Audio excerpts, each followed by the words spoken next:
Les vraies voix Sud Radio, 17h-20h, Frédéric Brindel, Cécile de Minibus.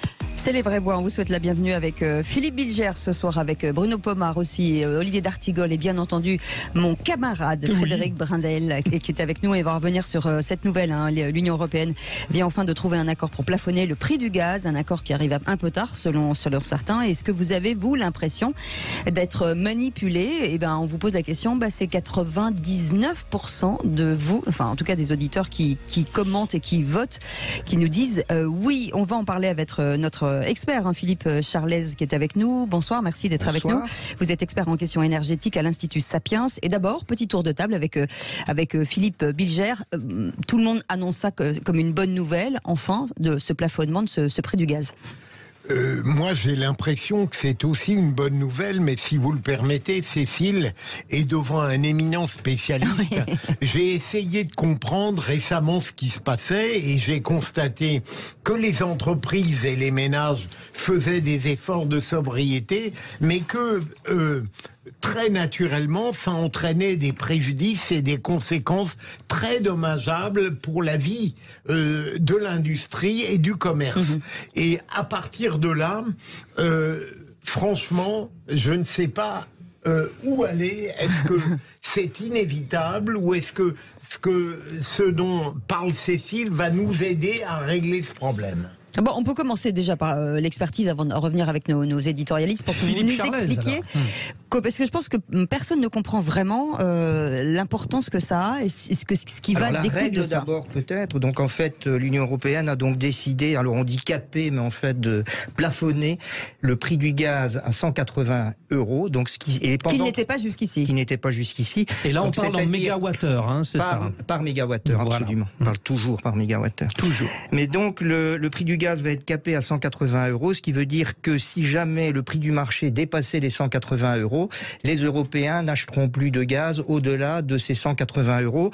Il y a une deuxième règle, c'est qu'il faut que ce prix soit maintenu pendant au moins 3 jours. Donc c'est la règle. Alors je dirais que c'est une non-nouvelle parce que le gaz n'a pratiquement jamais atteint les 180 €, simplement un tout petit peu durant le mois d'août. Il gravite, on va dire... Il est monté, à 350 € quand même, au pire de la crise. Aujourd'hui, il est à 115. Aujourd'hui, il est à 115, mais on va dire que depuis septembre, il n'a jamais plus atteint les 180 €.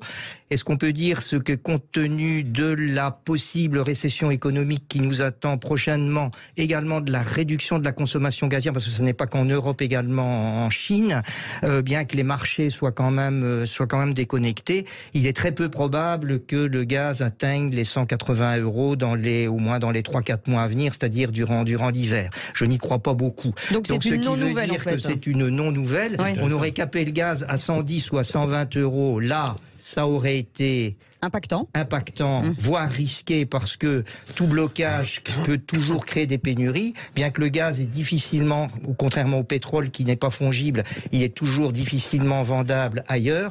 Mais je dirais qu'aujourd'hui, je crois que ça aura très peu d'impact sur le prix du gaz et donc très peu d'impact sur le prix de l'électricité. Désolé. Et par rapport à l'électricité, donc aujourd'hui on dit que le prix de l'électricité est indexé sur le prix du gaz. Pour qu'on comprenne bien, parce que je pense que c'est donc ce qu'on appelle la source marginale, c'est-à-dire que globalement dans un marché ouvert, vous êtes obligé de faire payer le prix de l'électricité sur le prix de la dernière source, c'est-à-dire la plus chère qui est mise en œuvre, parce que si on ne faisait pas ça, elle ne se mettrait jamais en œuvre, puisque le producteur gazier serait toujours déficitaire.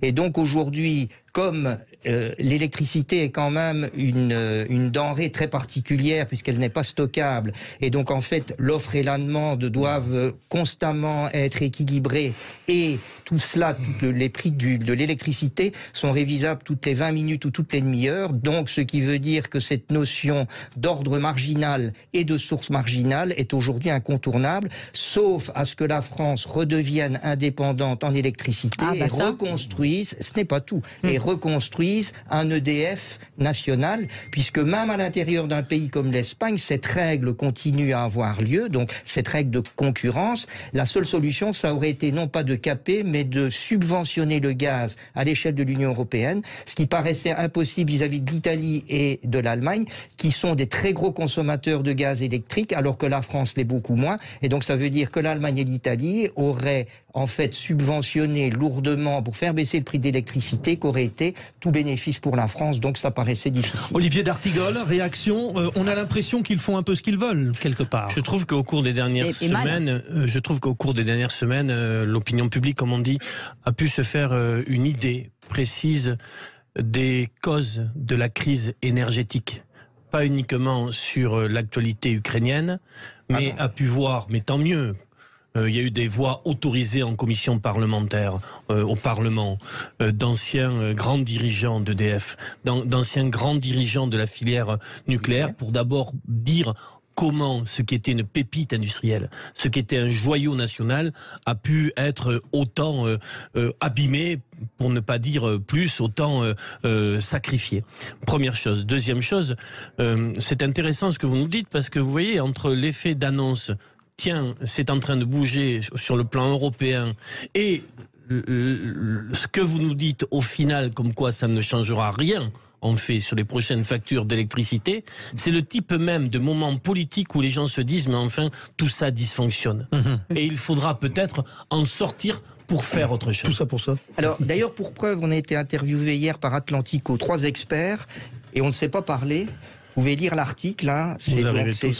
On est arrivés tous les 3 à la même conclusion, donc c'est-à-dire que c'était inutile, et deuxièmement que déjà si c'est un mécanisme temporaire en plus, hein, il faut le rappeler.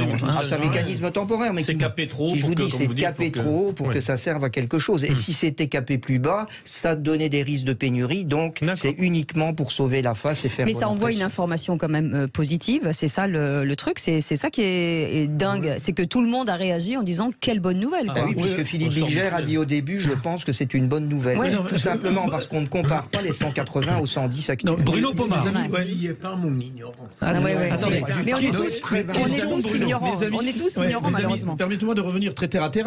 J'ai écouté avec beaucoup d'attention ce que vous dites, monsieur. Et après, on tout capté. Très sincèrement, j'ai pas tout capté. Mais j'entends, j'écoute. Moi, ce que je regarde, c'est que j'ai une structure d'ailleurs qui consomme beaucoup d'électricité. Je suis passé de 0,04 euros le kilowatt, et je suis kilowattheure, pardon, à 0,44. C'est-à-dire que je paie de 1400 euros, grosso modo, 11 000 euros de facture là au mois de décembre. Le boulanger, l'alimentation, tous les gens qui ont des frigos, qui ont les restaurateurs, etc., sont eux très terre à terre. Ils regardent la facture. En fin de compte, rien ne va changer. Alors, il y a malgré tout, et je vais dire, c'est pour ça que d'ailleurs le gouvernement a sauté sur l'occasion, il y a un certain nombre d'indicateurs qui tout à coup, depuis le début de la semaine, sont passés au vert.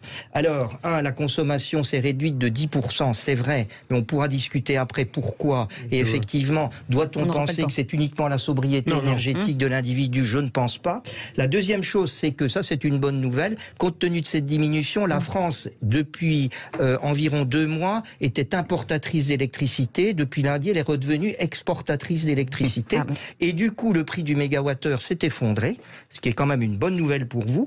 Puisqu'il était à 480 euros en moyenne la semaine dernière, et là on est tombé en dessous de 200 euros depuis le début de la semaine. Donc vous avez effectivement un effet. Alors il faut rajouter qu'il y a 2 phénomènes météorologiques qui ont été assez bénéfiques. Un, il fait beaucoup plus doux, et deuxièmement on a du vent en pagaille depuis 3 jours, ce qui veut dire que l'éolien est en train de produire. Et les stocks hydrauliques aussi qui ont remonté. Et on va être ébouriffés. En tout cas, merci de nous avoir apporté cette bonne nouvelle, monsieur Charlez.